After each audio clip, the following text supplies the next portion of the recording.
Ar galima numesti svorį neskaičiuojant kalorijų, tai yra ar galima numesti svorį valgant intuityviai. Intuicija pagal apibrėžimą yra gebėjimas greitai priimti sprendimus, tačiau pagal apibrėžimą intuicija taip pat remiasi ankstesnėmis patirtimis, o per patirtis yra sukaupiamos žinios. Todėl jeigu aš žinau, kad pusryčiams nevalgydamas prie kiaušinių avižų, pietums prie mėsos nevalgydamas ryžių arba grikių, tai yra sumažinamas angliavandenių vartojimą, aš numesiu svorio, tai valgydamas baltymus, ląstelieną, tai yra daržovės, ir sveikus riebalus, ir neskaičiuodamas kalorijų ir valgydamas intuityviai, aš žinau, kad aš numesiu svorio, tačiau šitas mano žinojimas arba šitas mano intuityvus valgymas remiasi ankstesnėmis mano patirtimis. Ir tokiu atveju intuityvus valgymas nėra iš piršto laužtas. Dar kitaip kalbant, valgyti intuityviai ir sugebėti numesti svorio arba jo nepriaugti, gali tik tie, kurie vis tiek supranta, kokios kalorijos arba kiek kalorijų yra viename arba kitame maiste. Kiekviename arba kitame maiste yra baltymų, angliavandenių ir riebalų ir kaip jie veikia.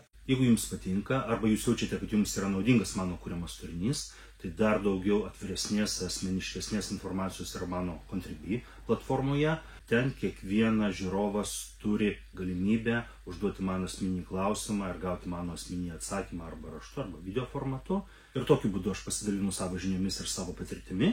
Jei norite, jūs taip pat galite užsakyti mano sudarytą treniruočių programą, kurią sudarinėju pagal jūsų užpildytą klausimyną, pagal jūsų tikslus, pagal jūsų sveikatos būklę, pagal įrangą, kurią jūs turite savo treniruotėms, pagal treniruočių stažą ir pagal jūsų nuotraukas, pagal tai, kaip jūs atrodote. Todėl tai gaunasi grynai asmeninė programa arba mitybos planą, kurį taip pat sudarinėju remdamasis jūsų atsakytų klausimynų ir žinodamas jūsų tikslus, jūsų sveikatos būklę, jūsų dienos režimą, maisto tolerancijas arba netolerancijas ir taip pat matydamas jūsų nuotraukas, kurios padeda man įvertinti, kiek raumenų, kiek riebalų jūs turite, kiek optimalu būtų numesti arba priaugti, ką galėtumėte padaryti tam, kad kuo geriau, kuo gražiau atrodytumėte. O dabar dar kartą ačiū už tai, kad pažiūrėjote šį video. Prašau, nepamirškite paspausti like ir prenumeruoti mano kanalą.